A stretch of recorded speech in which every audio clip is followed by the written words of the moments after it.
And we're here with Judge Jesse Nevarez. Um, we're back with another episode. I'm very excited for this one because me and Judge Nevarez here have history. We're good. We've been good friends for a while. But I'm very excited to have him on the show. I've been wanting him on the show for some time. But yeah, Judge Nevarez, do you have anything you want to say before the show starts? I just want to say thank you for everybody for tuning in. I know this is your show, and it's exciting. The more viewers you get, the better. Yeah, And so it's exciting to be part of it. yeah. I chose So this background just for you, by the way. The scales of thank you. justice, just for you. Thank you for inviting me. It's fun. I like it. Yeah. I think I need that sometimes because I do Zoom trials Oh sometimes, yeah. and I need a background other than the state seal or the flags, something Yeah. different. I want to ask you about that because you're a judge, obviously. We said Judge Navarez. And Yes, sir. before COVID, it was in person and everything. And then Yes. transitioning into going through COVID, we're now doing Zoom trials. How does that, is that weird for you? Are you happy with doing Zoom trials now? Well, we're back to normal. We're pretty back to normal Yeah. for us. I think Dallas is still doing Zoom, but it was kind of strange at the beginning of doing Zoom, and we just don't get as quite as much accomplished if we when we're on Zoom because you have a set time, right? You go, well, we're going to go from this time to this time, and then we try to squeeze everything in. And then I can't multitask. Hmm. Um, I can be in the middle of trial and people have documents for me to sign, whether it's a divorce decree, a custody battle issue, whatever. They bring it to my deputy will bring it to me and I can sign it while still listening to the arguments between the attorneys or the litigants. And so when it's Zoom, it just slows down the whole process. Yeah. So I prefer to be in person than versus Zoom. I see. I'm the same way. Like because I was in school during the whole time with COVID and going into like doing Zoom meeting or like Zoom classes. I Right. my everything grades just like focusing on it just went completely down. Like if I had it my way and if the producers would let me have it, I would have a studio where guests would come in and we talk face to face because it's more of a it's more realistic too. It's like Right. you get certain things out when you're in person, and it's way more one. It's way more fun to have it in person, and you also get to go off body language. You also go see emotions, hand gestures. You can't really do that over Zoom. You're like, yeah, this is you're Well, and I guilty. was I'm going to say sorry. that. I was going to say that that's the thing, and I'm telling you, not just judges, but attorneys, Hmm. uh, litigants. It's like you can't see them judge, but they're doing this, or they're making some gesture. And so when you're doing the trials, I kind of go off body language and their demeanor and the way they're sitting, and so it's like, okay, this person's not really being truthful with me, or this person's really uncomfortable with the question. It's just you don't get that same feel, right? Yeah.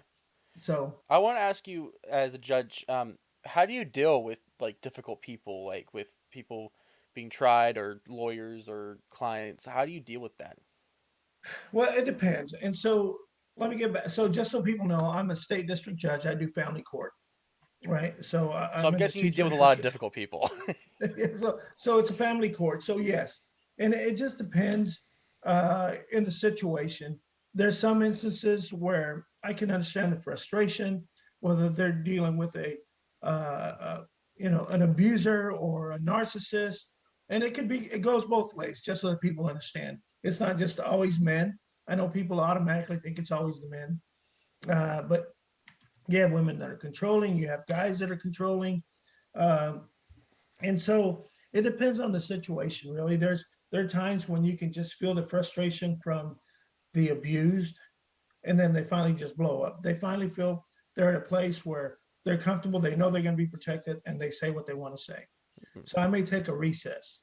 So I may go anywhere from a recess to a verbal warning to straight to handcuffs. Wow. And so I've done a little bit of everything. Wow. Uh, I don't discriminate. I put women, just as many women as I do men, in jail and I understand though that, and it's not my first choice, just so you know, um, because it's family court, Yeah. and I get it. Emotions are going to run high. It's good people behaving at their worst, right? All of us, everybody loves each other today, but then tomorrow it's a totally different day and they can't stand each other. And so I get it. I get it. Hmm. So family courts, we tend to give a little bit, but there's also a time where you just got to put a stop to it. And like I see family law every day. My mom's a paralegal, Right. and I just got to ask, why family law? Like, what got you into that one? Okay. So, so I was going to be a corporate attorney, right? I didn't go to law school till I was late in life. I was 40 years old when I decided to go to law school. Hmm. I worked in the corporate world after the military, and I wanted to go and become an international attorney. My undergrad paper was on third world economics. My paper in law school was international treaties. So I was thinking I want to be international some sort. My last year in law school, uh, they needed mentors for kids in the sections of town that needed mentoring, right? Hmm. So I said, okay, I'll volunteer. And it was on a Friday. It was my only day off. It's my third year in law school. I just want to skate, right? I just want to get out of there. But I thought, you know what? I'll try it. They needed Spanish speaking mentors. So I volunteered. I did it. I'm telling you, that totally changed my life. Really? That's what I wanted to do. I didn't know that I wanted to do that. And so I asked my brother, because he's been practicing law for 12 years, longer than I have. And I said, hey, Roy, what do you think about me doing family law? He said, Jess, what are you, crazy?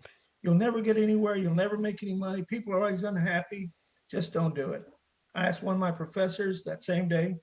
He said, Jess, you'll be broke. You'll be miserable. You're always going to get grieved. And your mom can tell you about that, right? Family lawyers tend to get grieved more often than any other profession, probably. So then I came home that night. I told my wife that's what I want to do, and so I was never really broke. Um, I loved it the entire time. Fast forward like 10, 11 years later, then one day I get a phone call from the governor's office. We think you should be a judge. And who was the governor at that So point? Governor Perry, Barry. Yeah. Governor Perry. And so, because I've I been couldn't on the bench remember. since 2013. I'm sorry? I couldn't remember the governor.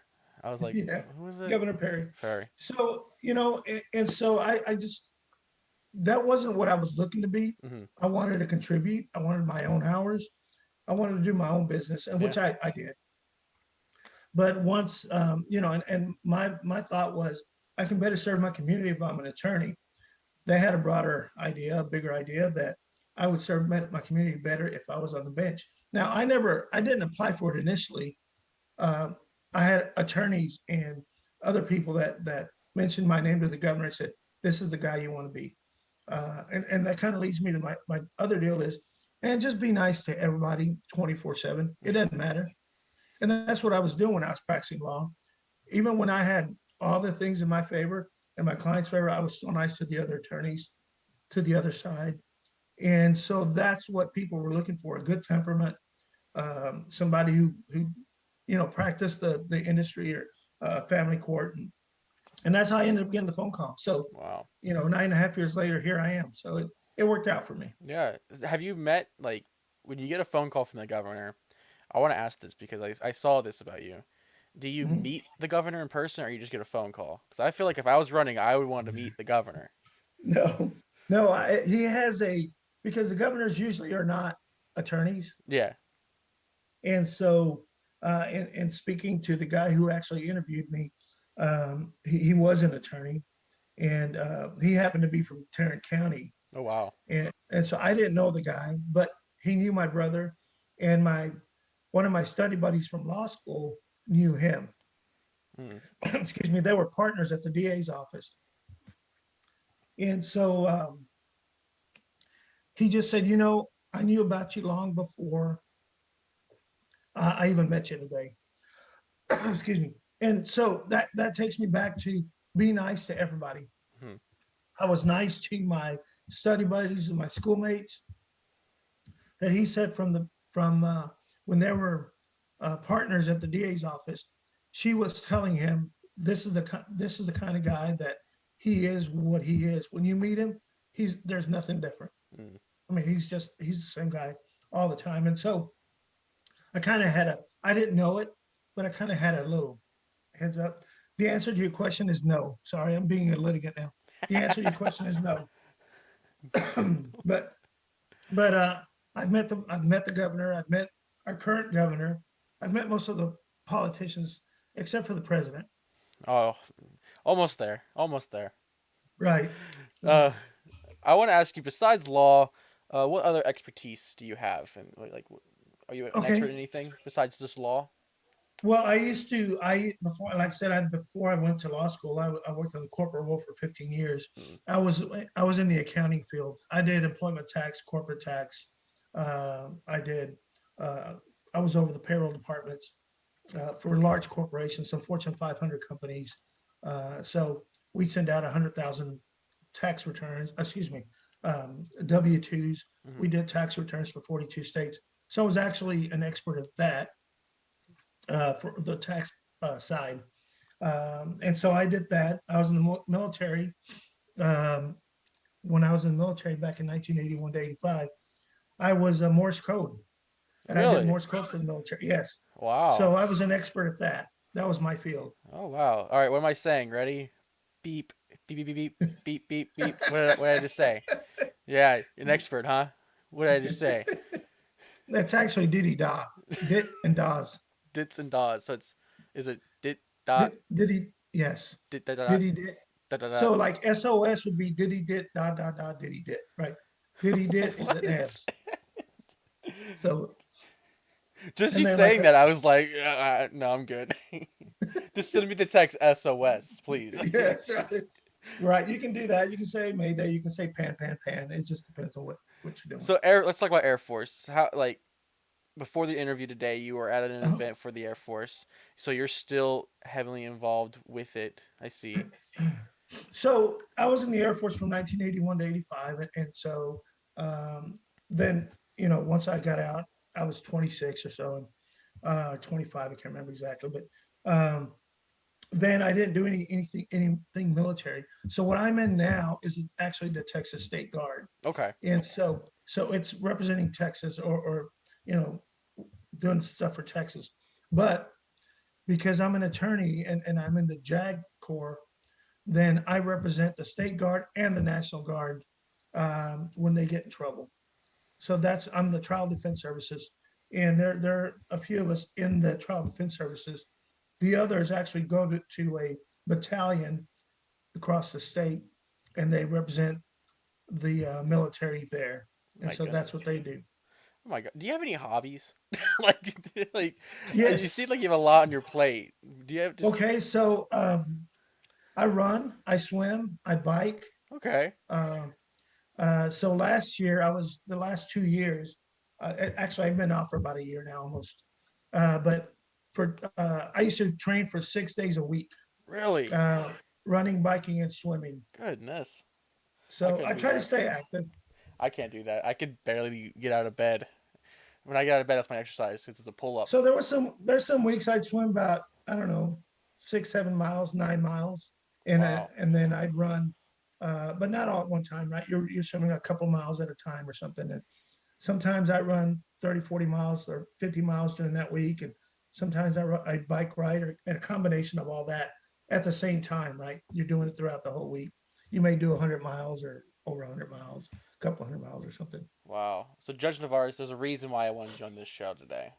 Okay. Oh wait, was it 2019, the year before the mayhem started? Uh, Okay. you So you said yes. I don't know what judges say. Yes to the gavel, to my adoption, to my Yes, sir. stepdad, which is now my dad. uh, Yes. I personally, the reason why I want you on the show is to thank you for doing that. Thank you. You're I was welcome. young at the time, so I didn't really understand what was going on. I was like, "Oh, I'm in a courthouse, cool." And there's a judge right there. I hope I don't have to see this again. but like, but yeah, seriously, thank you for doing that. You're welcome. And it, when you do your job and you see like a family, like because you confirm adoptions, you do. Right. Correct. Uh-huh. When you see people coming in and they're happy. How does that make you feel? Like, oh, I'm adopted today. Thank you. Like, how do you feel? So that is my favorite part of my job, Mm-hmm. right? Is the adoption process. And I do, uh, before we went on through COVID, I was doing about anywhere from 3 to 6 adoptions a week because the attorneys would come to me to do them, right? Yeah. Even if they were set in other courts. Reason being, and all the judges love them and they all do them, but I think I was getting more than my fair share, which is something I love because I try to make it fun, Mm-hmm. right? When I'm doing adoptions, is I let people walk around, take pictures, cameras, whatever they want to do, videos. I've had professional videographers out there doing, and they put a microphone on me and the whole thing, right? Wow. Because they've done this forever. I let them do just about anything in the courtroom because it's an occasion like yours, right? You remember it. You'll always remember it. Yeah. I let people walk behind me and I make fun of myself because I got a bald spot back here. I ask them if they take a picture of this bald spot. I ask them to kind of fix it a little bit and make cover it up, right? So, I mean, it's fun. I led some of the older kids, and I don't know if I did let you or not. I usually let them wear my Yep. robe and take pictures on the bench and just enjoy and give them hope that there's something that maybe they want to do someday, Yeah. right? Because it's different for me. I'm there every single day, Mm-hmm. so it's my comfort zone. For people like you walking in, and like you said, wow, this is a courtroom, this is a courthouse, right? So I know what people feel like. So I immediately try to take that off Yeah. and let people just get comfortable. Yeah. Have you ever had like an adoption where you had to say no? I want to ask Yes, that. Like, what is yes. that like? With how's that setting? Like, It's really tough.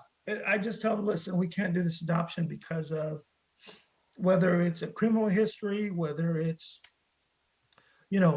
paperwork's not complete, um, a step was missed, something. And I know they go away disappointed. mm-hmm. But I explained to them as to why I cannot do it. Right? If it's a criminal history and it's so extensive that I just cannot place a child in somebody's hands that has either a drug history or a recent drug history or some sort of violence history that's immediate. I can't do it. I can't place that child in that position. Yeah. Um, I'll tell you, I did do an adoption for a biker, a guy who was a member of a group. The kids had lived with him since he was 14, and I know another judge wouldn't do it. I read the history. I went through it. It was all minor stuff. He never been really convicted of anything major. Um, and then I just said, bring me the dad. I want to talk to him away from the kids before we do the adoption. I talked to him, and I felt comfortable. Mm-hmm. And he said, Judge, I'll be their dad whether you grant it or not, because I've been their dad ever since they were little. Man. And so now we had some teenagers that were from, you know, 15, 16 to, I don't know, 6 or 7 or something. Anyway, the kids he'd always been with the kids. And so, so I said, yeah, I grant it. And so the guy just said, look, I've changed my ways. I'm not doing that anymore. I haven't done it for a while. And whatever it takes, that's what I'll do. And I like to believe that he has kept his word. Wow. Wow. That it's incredible because it's just I was explaining this to my friend the other day. I still make the jokes like, "Oh yeah, I'm adopted," and they're like, "You're adopted? Wait, really?" I'm like, "Yeah, man. I had the whole thing. I had to sit in a courtroom for it," and they're like, "What did you have to go through?" I'm like, "Knows nothing. My stepdad just adopted me," and hearing that there are adoptions that get denied, it's Yes. heartbreaking because as me, I was growing up one thing I wanted more than anything was a dad. You know, Right. I believe I will fight anybody about this, debate them about anything. A boy needs a dad, Right. and that's something I've been wanting for like my entire life almost. And then I get a stepdad. He teaches me life lessons, and if you put yourself in that circle of like, oh, this guy's been in my life for like majority of my life now. At at the time, 19, he's been in my life half my life already. Right. Right. And then going to court, you're feeling comfortable, and to see it said no. Oh, as a kid too, you're probably sitting there like really? So let me just tell you what you can also do if anybody ever that happens to anybody, whether it's me or somebody else. If that ever happens to you, once you turn 18, you can still do an adult adoption. Wow. And because they've already served their time anyway, as far as being a dad during your younger years, during your, when you're being formed into a young man or a young woman, and you just want to make it official, you can still apply to do it. I don't think I've ever turned down an adult because well, I know I haven't. I've never turned down an adult adoption because you're an adult now. You're telling me what you want. That's Yeah. fine. Okay. So So there you you can go, always go that guys. route. Turn 18. You can do it. Yeah, right. I want to ask you, as a judge, what would you consider your greatest like strength as a judge? Um, uh, Dealing with people, difficult people. Yeah. Yes, I think dealing with difficult people and attorneys sometimes come to me and they go, Judge, can we meet you in chambers? And they just go, listen, Judge, we have some really difficult clients. Can you just go out there and do your thing? So what that's telling me is go out and talk to them. And so one of the things I mean, I approach it a couple of ways, different ways, but the most common ways that I approach difficult people, especially when it's over custody, it's I try to get them to slow down for a minute, and I tell the attorneys to stop talking, let me talk, and then I try to take mom and dad back to. I do it one of two ways, either looking back or looking forward, right? So I may say, guys, I just need you to stop for a second because they're so contentious, they hate each other so bad, and I go, sir, remember the day that you met her and you thought she was the most beautiful woman in the world, or she was just perfect for you, or I'll say, ma'am, do you remember when you thought he was a cat's meow. He was the most handsome guy you ever met.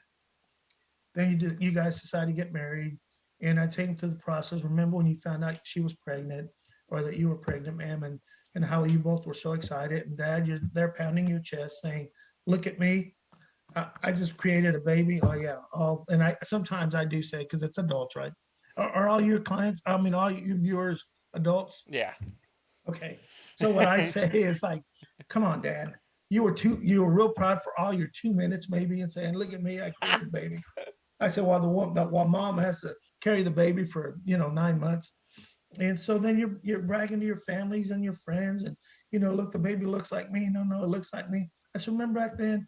Then usually I get them to stop and just stop the hate for a second because I do take them back and they start crying or they start looking at each other. And more times than not, I've had, Judge, can we just have a minute and let us talk about it, right?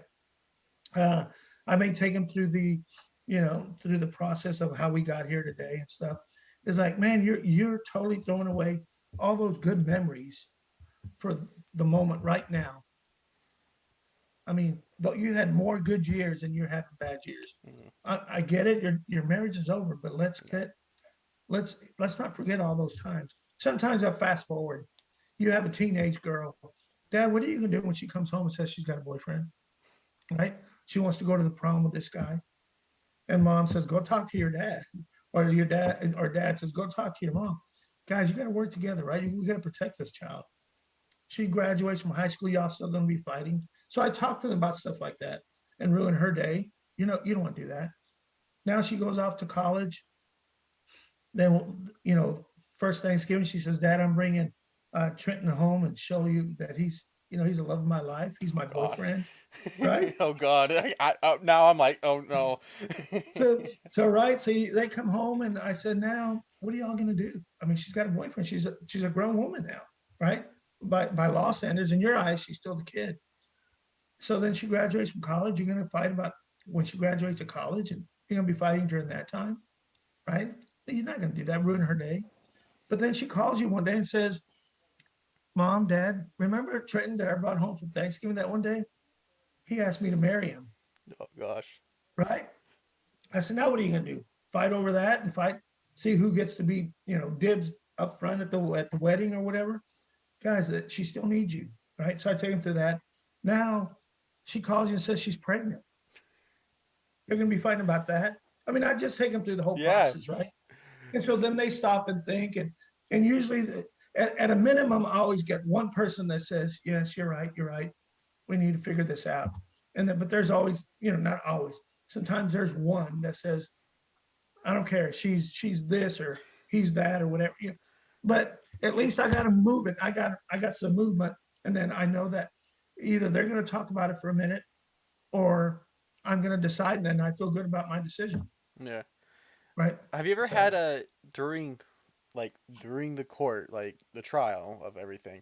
Have you had where they're like, actually, we don't want to get divorced anymore in the middle of it? absolutely, Really? absolutely.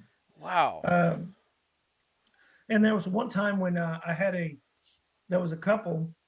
They both had attorneys, and so in the middle, they were going to prove it up. They had an agreement, and so uh, somehow one of the attorneys says, Judge, this is actually the fourth time this couple has married and gotten divorced from each other. I said, well, hold on a second. There's something there. I said, guys, why do you not want to why do you want to get divorced? Then they started telling me the story. It wasn't even them. It was like collateral people causing them to get a divorce every Interesting. single time. Interesting. Right. So I said, so obviously you love each other. Why do you let all these people get in your business? Yeah. So I completed the divorce. I told one of the attorneys, make sure I get the decree within a couple of weeks. Fine. Then a month later, or over a month, I asked one of the attorneys, hey, what's happening with the divorce decree? I thought you were bringing it to me in 2 weeks. She said, Judge, we got a problem. I said, oh, what's the problem? She said, they don't want to get divorced now. I said, what do you mean? They said, it was your lecture. They realized they really loved each other. Wow. And so I said, well, that gummit. All right, so what are we going to do? They said, can you give us another month? It's like, sure. Eventually, anyway, they ended up getting divorced. Ended up being a good deal because one of the parties ended up getting in trouble, which kind of kept the other one from getting in trouble. So it was great. It worked Wow. out fine. Wow. But Okay. yes, So that was your strength, is handling difficult people. What would you consider mm-hmm. your weakness be? Being patient with people that lie to me when they're Okay. on the bench, when we're on the witness stand. Um, one of my good friends, who's an attorney, she said, Judge, I can tell when you're going to get mad. I said, why is that? Or upset with the litigants.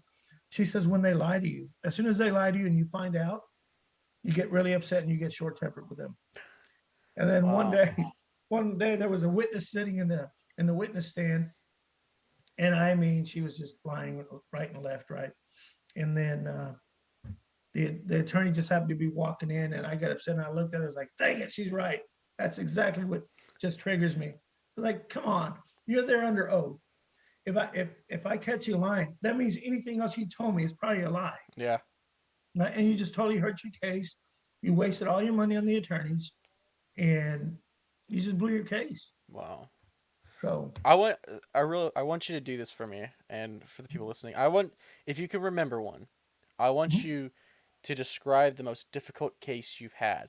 The one that like you sat there and went, "Oh, if I choose yes, this could happen. If I say no, this could happen."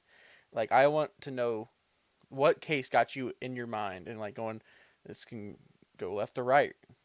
Okay, so that's easy. I mean, it was a difficult case, but that's easy to remember because I remember uh, finishing the case, and it was a child placing a child with this person or this person, right? Hmm.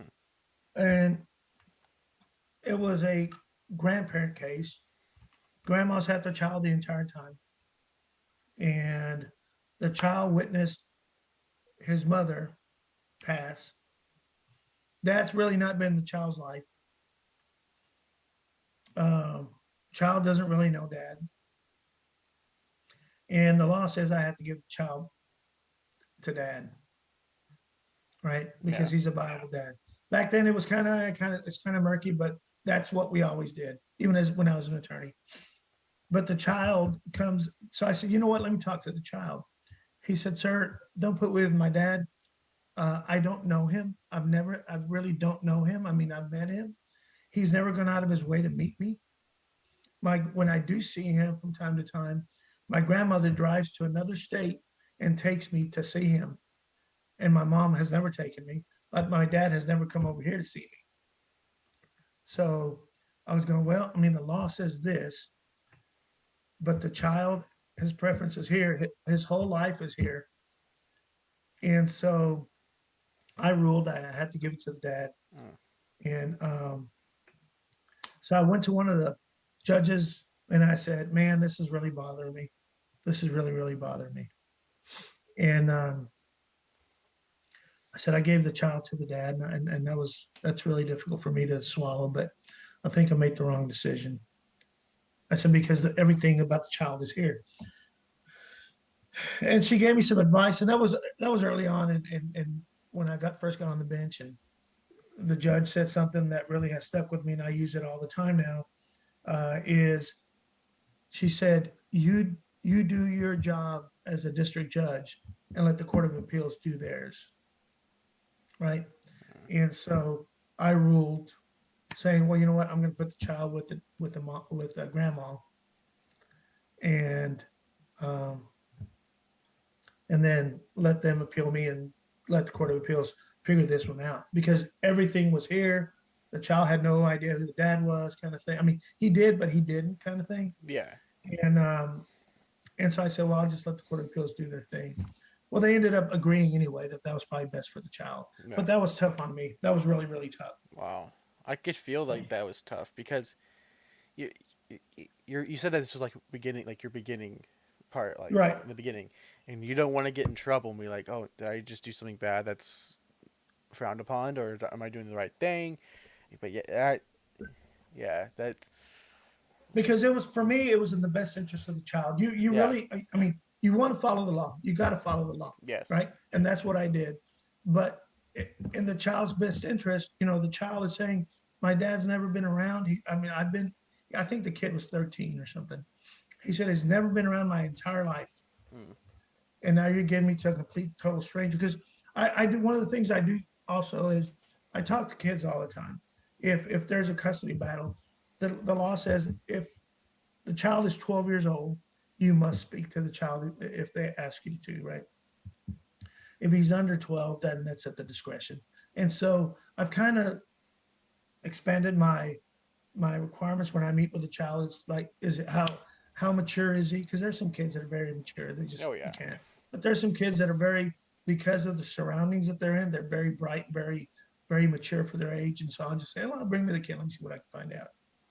yeah, So yeah, I like to talk to the kids and get their input. And the way I just started is, why you're here, Trenton? Yes. Then, I have to make a decision. And so I just want, since I'm making a decision about the rest of your life, I want you to give me some input. It just depends on the child, the age of the child. yeah, But it's easier to say that when it's a 13, 14, 15, 16-year-old that already knows what's going on and yeah. they've seen it most of their lives. So yeah, it's good. What one moment in your life was like the biggest influence that like made you who you are? What was the one moment or one person that just influenced you to become who you are today?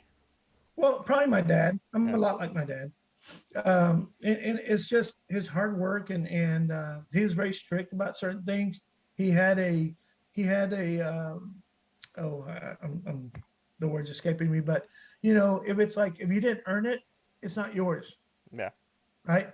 If I see a $20 bill on the ground, I'm probably not going to pick it up because it's not mine, Are you right? sure? Right. That's Are you sure? so Are you sure you want to stick by that? right. So those are the things. I mean, he just had a thing about pay your dues, and if you give a person your word, that then you do that, and you stick to it, and so that's how, when I practice law, that's what I would do. If you and I had a case, I'd just say, Trenton, here's the deal, bud. Here's what I got, and we're gonna we can agree to this. If we go back to court and my client changes their minds, like, then I'm withdrawing because I've already given him my word, Hmm. and my word is more important to me than you, Yeah. right? I mean, that's just it. Um, I've only gotten upset twice with an attorney or two different attorneys, and I've handled, I don't know, somewhere between 3,000 4,000 cases.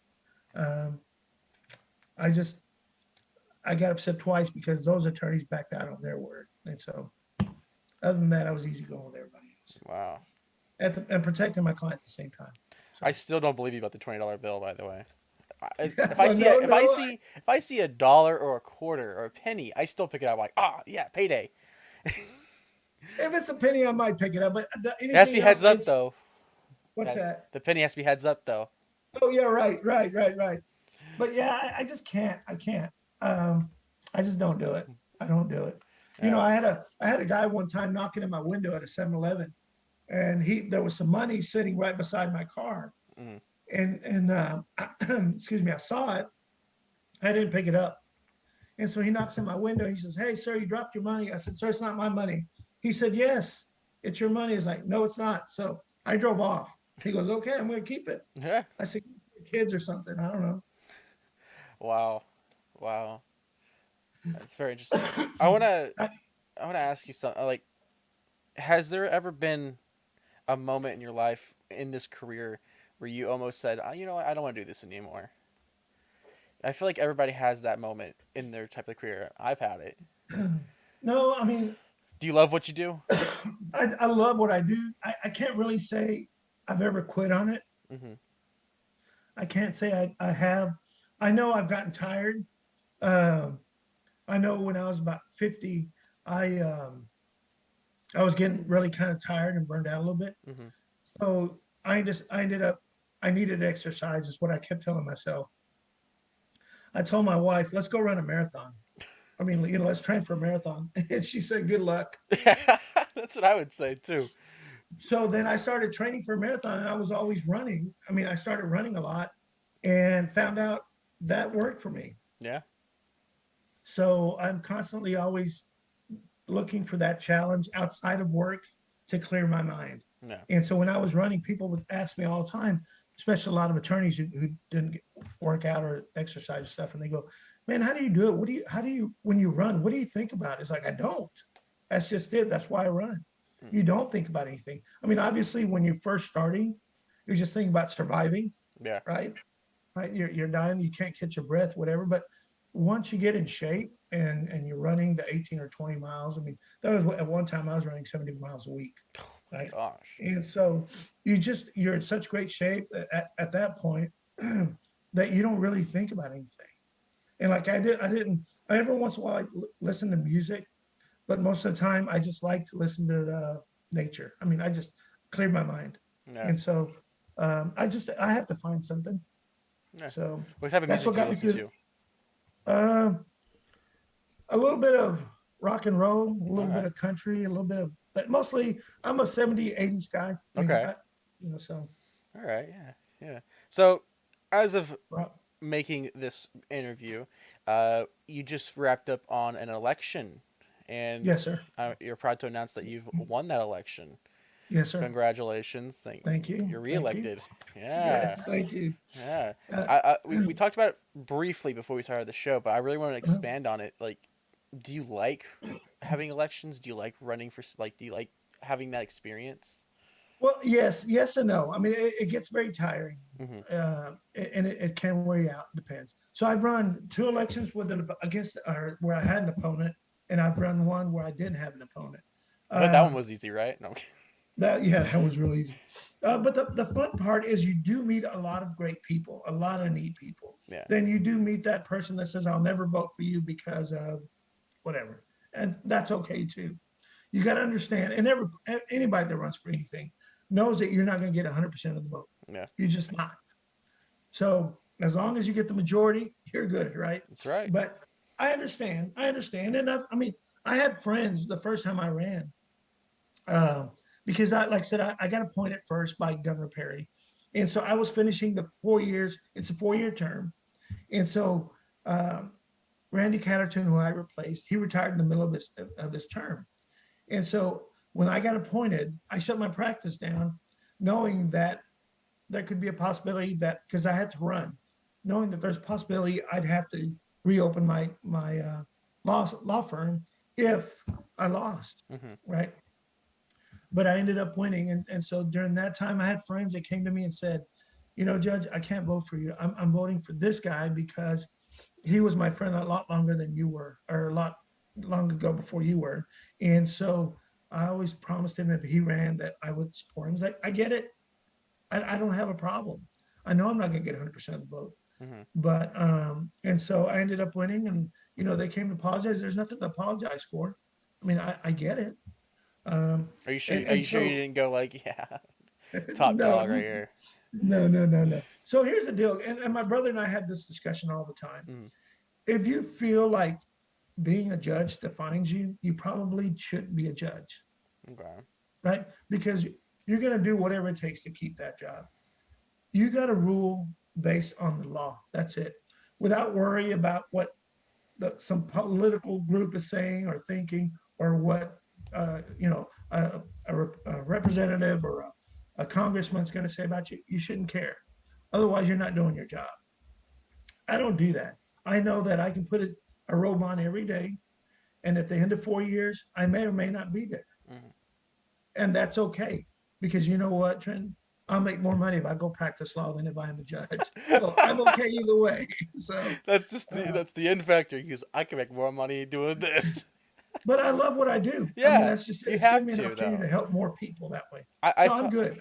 I've talked to a lot of people and I ask them, "Do you love what you do?" And everybody says yes. And I feel like if you're doing something that you said you tell me like I love going in there, helping families out. Yeah, there's gonna be tough situations, but there's also good ones, and those are the ones Yes. I'd like to see.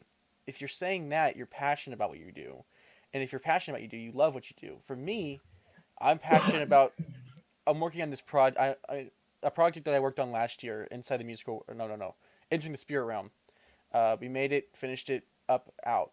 It's now it's in consideration for best documentary at a film festival in Hill Country, Yeah. and I'm so passionate about that. I'm sitting here going, if I get in, if it's officially nominated, I will leave and go spend the week out there to be like, I'm trying. Yeah, I made this. Yeah. Because I'm passionate about that. Well, and so I would encourage you to do that, right? Yeah. Do put your effort into it. Like I told you, I opened it up with, when I asked my brother about becoming a family law attorney, working with kids and stuff, that my brother and my professor both said, you're going to be broke, you're going to be miserable, people are always going to grieve you, they're never happy, that kind of thing. I said, I don't care. Yeah. I want to do what I want to do that. And so I never I never went through the things that they were wanting me, or not wanting me to go through, but they felt that I would go through. And so I just did it. I just did what I loved. There were times when I tell people, you know what, just stop paying me. I'm good. Just send me a client, refer me a client. Yeah. And so, I had attorneys saying, "Hey, Jess, you got to charge more, man. You're killing our industry. You're not charging enough." It wasn't about the money; it was about helping people. But Yes. I had so many cases and so many clients that I was never short on money. So that wasn't a deal for me. That wasn't about that. But I was making money, right? And I always had clients. I ended up having to have two paralegals because I was always so busy. Hmm. And so I did juvenile court and then I did family court, and I had a paralegal for each side Wow. because I was so busy on both. So uh, do what you love and what you're passionate about. The rest will take care of itself. Wow. Just don't give up on yourself. Just don't give up on yourself. Great words. Great words. Judge Navarez.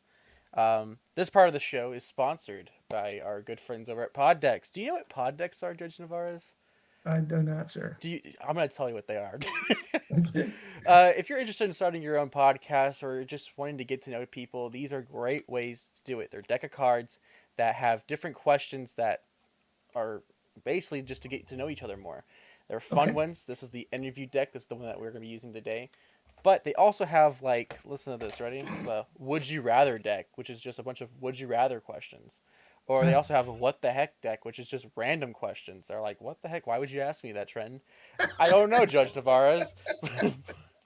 But yeah, if you use the promo code TCLIVE, you get 10% off your first purchase. TCLIVE. That's TC Live. okay. Right. 10% off your first purchase. Are you ready, Judge Navarez? All right. Let's go. All right, first question. Which talent would you most like to have and why? Which talent? Music. Music. Being able to play an instrument. Everybody says that one. That is so interesting.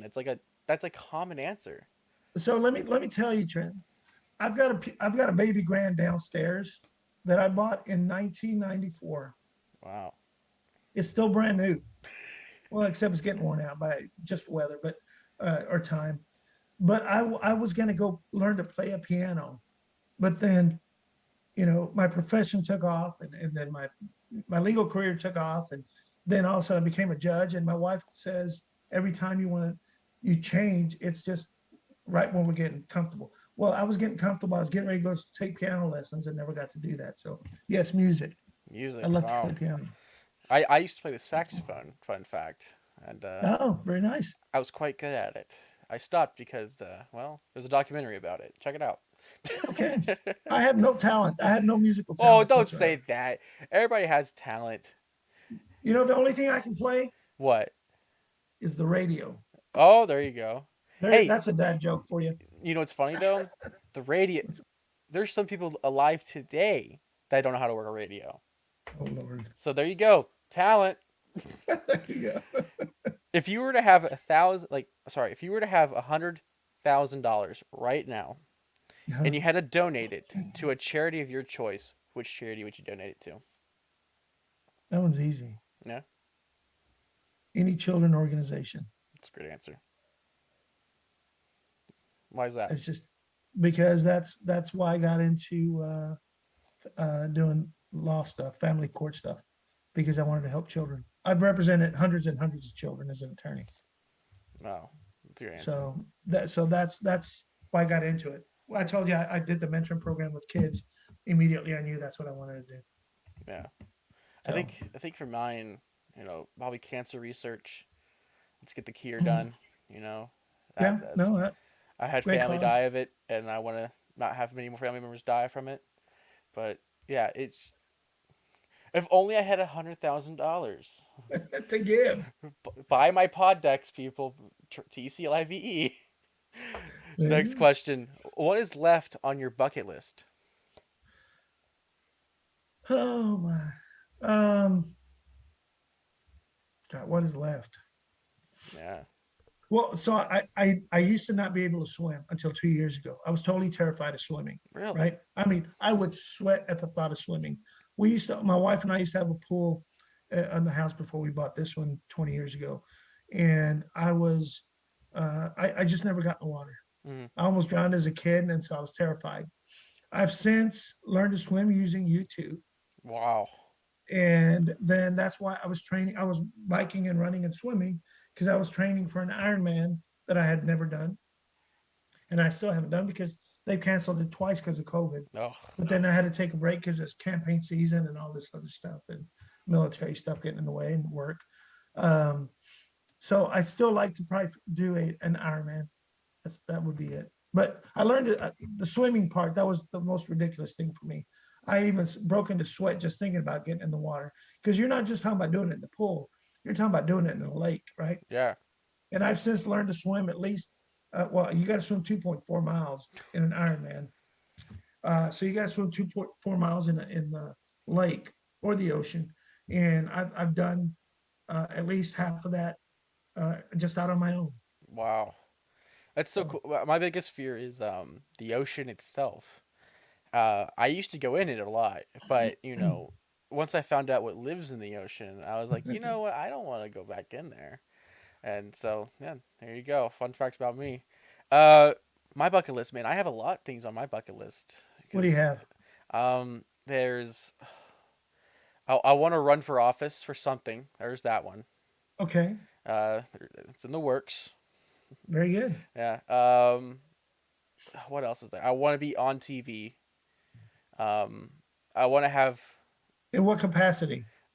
just America's Most Wanted. I mean, what are you talking about? yeah, I want to be like all like most wanted person in the world. That's what I want. I want to be the most wanted person in the world. It's no, I want to be like either a talk show host is one thing I've always wanted to Okay, be, that'd be or neat. if I can't get that one, then I want to have a movie of mine like playing in every theater, pretty much. That'd be pretty cool. And I it's something that I've always wanted, and I've had one movie of mine played in one theater, but it'd be cool to have it in like a bunch. Hey, do you know who Stan Lee is? Of course, I know who Stanley is. Okay, are you a big Stan Lee fan? Of course, All right, so you're gonna kick it out of this. Can I share it with you? yeah. So we had gone to see. the Avengers or something. I'm not a big all that fan, but I took my wife and my niece, and we went one night, and so I wanted just to have a, I wanted to go grab a beer and a burger Yeah. and watch the Texas Rangers, I think it was. So we stopped at a neighborhood place, and I'm sitting there, and we're in a little round table next to the bar because the TVs are there. I'm watching the Rangers play. So I'm eating my food and I'm taking a sip of my beer. And then this man just comes and leans on my table. I just looked at him and I said, "Can I help you?" He said, "Do you know who I am?" I said, "I don't care." I said, "Sir," I said, "I'm just here trying to eat my food, drink my beer, and watch the game." He goes, "You really don't know who I am?" I said, "Sir, again, I really don't I care." don't care. And he goes, "Well, that's rude." I said, "Sir, I'm just here trying to eat my food, drink my beer, watch the game." I said, "Talk about rude. You came and leaned on my table." He said, "So I'm somebody famous." I said, "Good for you, sir." Good for you. And so he opens his jacket up, he pulls this pamphlet out, pulls a bunch of Sharpies out, sets them on the table, picks one, and signs it, and then gives it to me. And it was a Spider-Man deal, right? And he puts everything back and he goes, "You still don't know who I am?" I said, "Sir, I really don't care. I'm just here to drink my beer, eat my food, and watch the game. That's all I'm telling you." So he starts to walk. He said, "Well, thank you anyway, sir." I said, "Well, thank you." And then my wife picks it up and she looks it up and she looks up on the internet, right? And she said, "Hun, that is Stan Lee. That's his signature. Look." And like, I don't care, right? Are you It was kidding me? so I so we still have it. It's a little frame. Spider-Man, Stan Lee signed it, and then I told my brother about it. It's like, this guy just came to bother me, man. And so my brother told his paralegal, who was a younger girl, and she goes, "Mr. Nevarez, did you tell him to go away?" I said, "Yes, I did, like 3 or 4 times, and he didn't." And she goes, "You don't know who Stan Lee is?" I said, "I don't care." That's Oh what he kept my telling me. gosh. So yes, I got to meet Stan Lee, told him I didn't care like 3 or 4 times, and so my wife framed that little You better frame Spider-Man. that. That thing better stay safe. Especially now Yeah, that he's passed away, you better hold on to that. I know my court coordinator, he's a younger guy, and he's telling me, "Judge, that's worth a lot of money. You better save it." It's Yes. like, "Mike, it's not mine to give. It's my wife's. I told her I didn't want it. I don't care." Oh my So gosh. that's so funny though. But people like you understand. I don't get it. So It's just, you know, oh, if that happened to me, I'd be freaking out. well, and so there's all these young kids that were. And I say young kids. They're young to me. I'm 63. All right. So all these young guys are following him, and young girls are following him around where he's going all over. Um, and so I was like, I don't get it. It's not like he's going to throw money at you. He's not going to do anything. I mean, what are you going to do? You got his autograph. Move on. He pretty much So, did throw money at you, though. He gave you an autographed Spider right. Man. He literally Yeah. did give you money. Yeah. And That's so funny. yeah. So anyway, that is kind of funny because to me it's not a big deal. But anyway, Gosh, I'm jealous. Uh, what's one of your guilty pleasures? oh, anything chocolate, Anything chocolate. chocolate. That's my biggest weakness. That's not. I would kill somebody for some chocolate right now.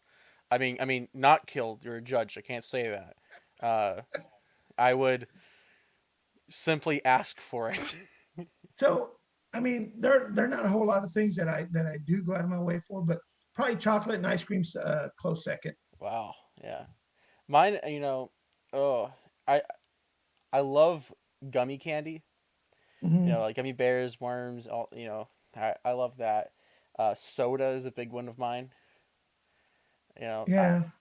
it's just I'm on this diet now, and all I'm drinking is water or like water or like I've had mine right here. It has like flavor in it right now. It's just I would literally love to have like a Coke right now. So the funny thing is, and I'm a Coke drinker, but now I drink them smaller because I used to drink a lot of Coke. So Yeah. I'm not. And even when I go to a restaurant every day for lunch. I'll ask for a Coke and a glass of water. So I drink it both. So I don't drink as much Coke anymore. But when I'm working out or going through a lot of training, I almost cut out all the Coke Yeah. just because it just all of a sudden you don't want that Coke. You don't need that Coke. But when I'm not, it's just Coke after Coke kind of thing. But Uh, I'm good. yeah. Um, if you had to delete all but three apps on your smartphone, which ones would you keep? Well, You're a smartphone there's, user. I know you are. yes, I've got it right here. Let me see. Just Um, look. Let me look what I have in here. What I can do without Facebook. I mean, I'm on it Oh, a anybody lot. can do without You see, Facebook. but I can do without Facebook. I would probably obviously keep Google, and ESPN, All right. and man, I'm gonna have to keep because of my military. I'm gonna have to keep my Outlook stuff. So your email. Well, so I get a lot of emails through my for my Yeah. military. So but I could do without. I could understand like Google and like because you gotta look up stuff. ESPN because you want to keep up with sports. You're a big sports fan, and then Yes, yes. email. Like that's one of the ones I get rid of. Well, if I could, I would, but everything's I'm surprised you didn't say YouTube. yeah, well, you know what? YouTube probably. You're right. I kick out my email. I'll keep my YouTube because I listen to a lot of old music, Yeah. right? So it's easy for me to go to YouTube, and my wife will tell you. Some days or some nights like Friday night or Saturday night when I don't have to get up early. Um, maybe even Sunday nights, I will. I just sit there and play old music, Hmm. old country music, old rock and roll music, old rock music, and just go through it.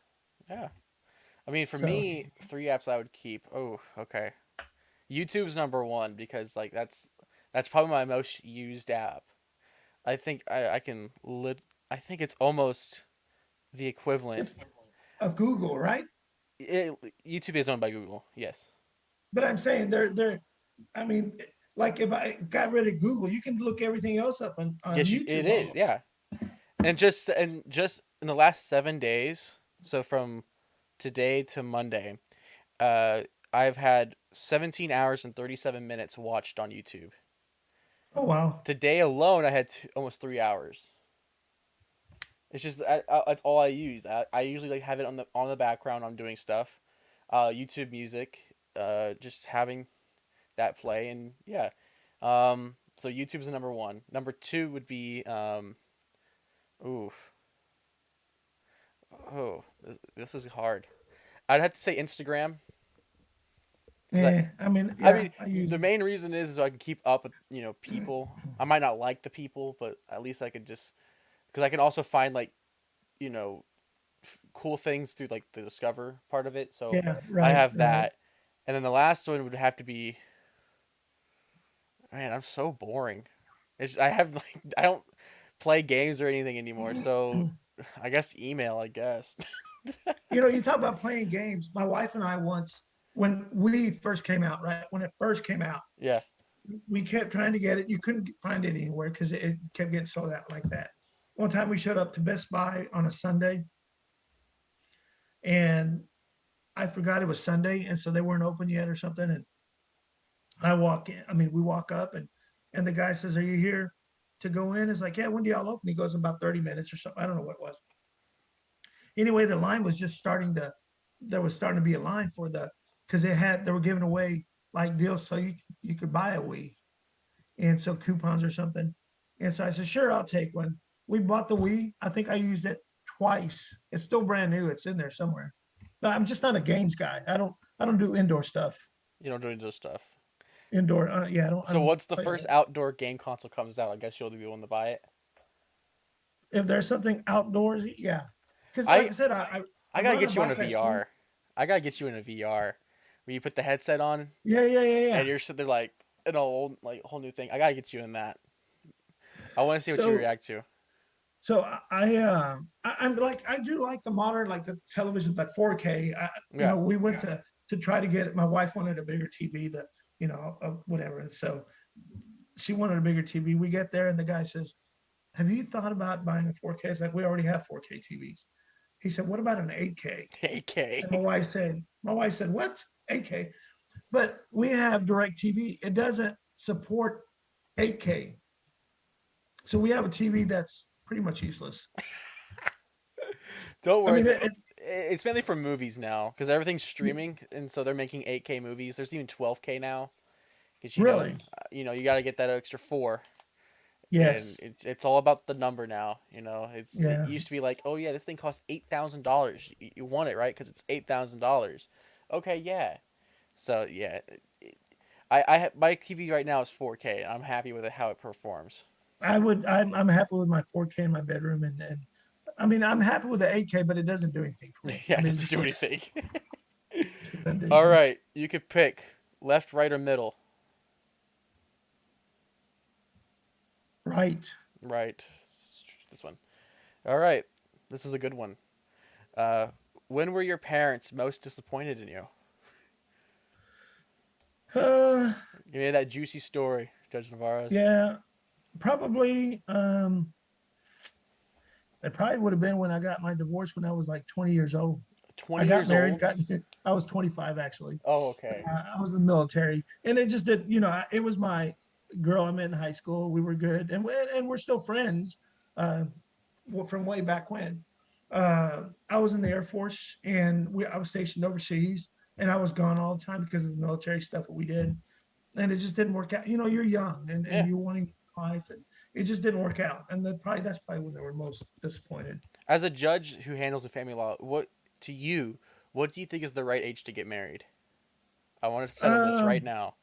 Probably 24, 25 Really? at the earliest. At the earliest, Earliest. Wow. yes. Because I see too many kids coming in, getting divorced. They're 22, 23. They got married early. The woman's left with with a child, and then he doesn't have a real job yet. He's still trying to find himself, and now her life is gone. I mean, she really can't be. She shouldn't be out partying all the time and leaving the kids with different, because that happens a lot. I hear that a lot. You know, but I'd say probably no earlier than 25. I mean, Man. you're still not. Some aren't finished with college. They still don't know what they want to do, or they don't even go to college, and then they have no direction. See, I'm a guy that's like maybe 28, 30. That's my thing. And, and I agree with you. That's what I'm saying. No younger than 25, Yeah.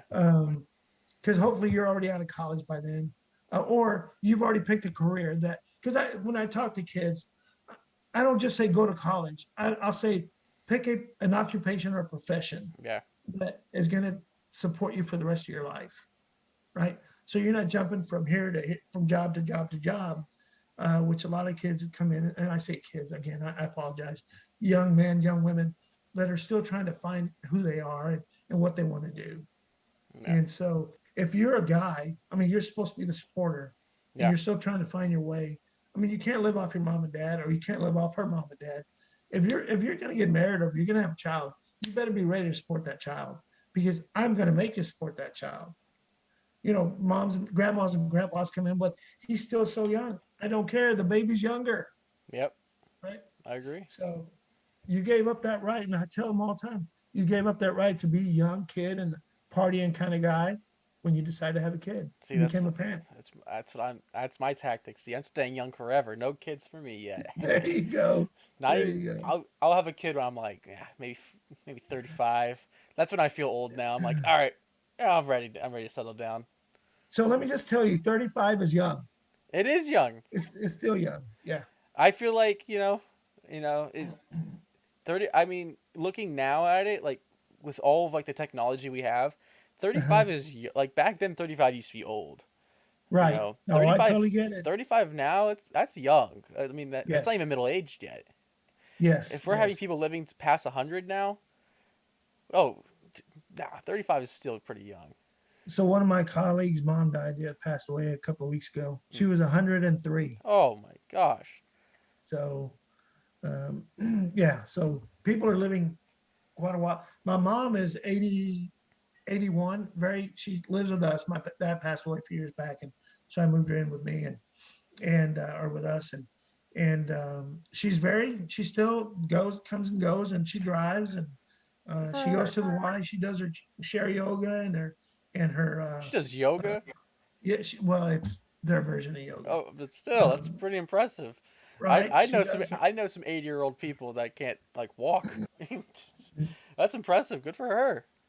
So yeah, I made her join the gym since we're so all of us, my wife and I. My wife bikes over 100 miles a week, Wow. and so and I do all these other things. But my wife was never an exercise person Hmm. until she met me, and then all of a sudden that's the kind of thing she does. Wow. So yeah. Wow. All What else right. you got Left or right? left? Left. All right. If you can, if you could undo one moment in your life, what would it be?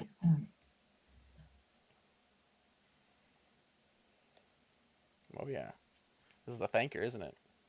Mm-hmm. I probably would have. Gosh, man, if I could undo one moment. It's interesting to think about this question too, because if this thing didn't happen, it probably wouldn't make you who you are today. Well, and that's true. That's true. So because that's what I was thinking about. So I went to college to play baseball, All right. right? And I get to Texas Tech, and my first semester, I mean, yeah, my first year at baseball, uh, I turned out to be a pitcher. My coach wanted me a pitcher because I threw so hard, Mm-hmm. and I was a pretty good pitcher, and so I probably, if I hadn't done that, I threw my arm out and I was done. My first year, I was done. Wow. So that's how I ended up here. Otherwise, I'd have kept playing baseball. I was going to say that, but it's not true because if I hadn't done that, I wouldn't be where I am today. Yeah. So I can't have that one back. Um, when I was a junior in high school, I got approached by a professional baseball team to play with them. I turned it down. I probably would have. I want that one back. What could you It say? was, it Which team was it was? St. Louis Cardinals. Really? Yeah. Wow. So I was a kid. I was 17, but I Yeah. wanted education. Yeah. Education had to be my first priority. See, I that's where we're different. I would have taken it because I've always been taught this as a lesson, is that opportunities can always fade away, but you can always go back and do college. Right. Like I was talking to my dad about this the other day. I go, if Steven Spielberg came up to me and says, Trenton, I'm writing this movie and I want you to direct it. I'm young. I would most certainly say, okay, yeah, let's do it. And then I'll be working on that, and then I'll make all that money off of that, and then other people will like, oh, Trenton, he's a good director. You know, and then So everybody, eventually you're gonna hit that point where you're like, done. You're off the face of the earth. At that point, I go, okay, I guess I can go back and find a different career. because college, I mean, so baseball was supposed to be my career, Yeah, right? That's what I wanted to do. And but when you get to that level, you may be good, but there's always a lot better people than you, right? I mean, the talent is just when you get to that level, the talent is unbelievable. mm-hmm. Even when I got to Texas Tech, the talent was great. It was just great talent there, and I guess I was good enough to make the team. But the deal was, I needed my education. I needed my education, Yeah, and you're right. You can always go back to college. That's what the what do you call it? The guy that was recruiting me to play yeah, for the Cardinals, right? He said you can always go back to college. I said that will never happen because once you taste that professional, whether it's minor leagues or mm-hmm. whatever, you're never going to want to go back to college. Yeah. I didn't think so back then, but it's true because like I said, I didn't go to law school until I was 40. Wow. So if you're thinking about going to law school and do something like that, there you go. You can be a lawyer for the business for Oh the industry. gosh. Oh no. I just my mom being a paralegal and her coming home with all this crap. I'd be like, and even it's just family law. I've talked to criminal attorneys. I have a family member who does I believe it's copyright, Yes. and Okay. and my mom wanted me to do that. She was like, dude, do copyright. That way you can work with celebrities. And I was like, yeah, I don't want to do law. I had a memory on Facebook the other day, and I posted a thing through of like the 10 years, 2010 to now to 2020, I believe. I posted all the jobs that I wanted to do, at those years. It Uh-huh. was like it was police officer, lawyer, doctor, lawyer, uh, president, yeah, and it just kept going down to entertainer. And I'm sitting there going, I don't think I'd be a good lawyer at all or a doctor. I have the worst hands. I'm always shaking. This is like I You couldn't know, handle it. just find whatever, like we were talking earlier, just whatever you think that you're passionate about, follow that and pursue it. Yeah, Because that's, you'll never get that time back, yeah, right? And say, I could have, would have, should have. That's why I went to law school at 40. It's like, if I don't do it now, I mean, my friends are saying, but Jess, you're going to be 43 when you get out of law school. Well, hell, I'll be 43 whether I go or not, yeah, right? So just do what you want to do, pursue it. And if it doesn't work out, you know what? At least you don't have to look back and say, I could have done it or I should have done it. And then you don't worry about anything. yeah, Everything will take care of it. I'm just telling you, things do take care of themselves yeah, because you have to deal with it. There's nothing else you can do with it. yeah. All right, Judge Nevarez, but you can pick left, right, or middle. All right, what you got? All right, I'm actually kind of glad this is the last question because usually this is gonna be our new last question for everything. Um, Okay. when you think of success, what comes to mind? Um, for me personally, Yes, being happy, let's go. just being happy. Money is not an issue for me. It's never been an issue for me. Mm, Uh, having all the accolades or anything like that has never been an issue for me. Like I told you earlier, uh, being a judge, it's great. I love my job, but it's a job, yeah, right? At the end of the day, I can do without the robe. If it whenever it comes to that, whether I retire, whether I don't get reelected. Um, Although don't stop voting for me, I appreciate it. But you know, it's just being happy. What am I yeah, happy with? Baseball, that was my first love. That was my absolute first love. And I always said, if I'm not happy, when I get to the point where I'm no longer happy playing baseball, then I'm stopping. I'm quitting. I don't care what part of my career I'm in. If I'm not happy, then I'm done. So same applies to what I do every day in life. If I'm not happy, I'm done. yeah. I want to be happy. That's it. That's a good answer. Good So answer. Well, Judge Nevarez, I want to thank you today for coming on the show. I know you're a busy man, and I appreciate coming on talking with me. thank you, sir. Thank you for having me. Of course. Is there anything you want to shout out before we end? No, I Uh, just want to thank you and say hi to your mom. I I will. appreciate it. I think she's I'm so watching. glad that I'm glad that I got to do your adoption. Thank you. Uh, so you know if it ever comes and you want to do an adoption, I'm still on the bench. Come see me. I'll do it for you. All right, cool. I'm gonna adopt a dog, and I'm gonna say, here, I want this judge to do it. That'd be a spectacular event. Well, guys, thank you for listening and watching. We're heading out of here. Don't forget poddex.com. Use promo code TCLIVE to get 10% off your first purchase. I want to thank my guest today, Justin Navarez. He's a good guy, and you know, his next election, vote for him. Yes. Thank you. But yeah, guys, we're out of here. Peace. Thank you, sir. And we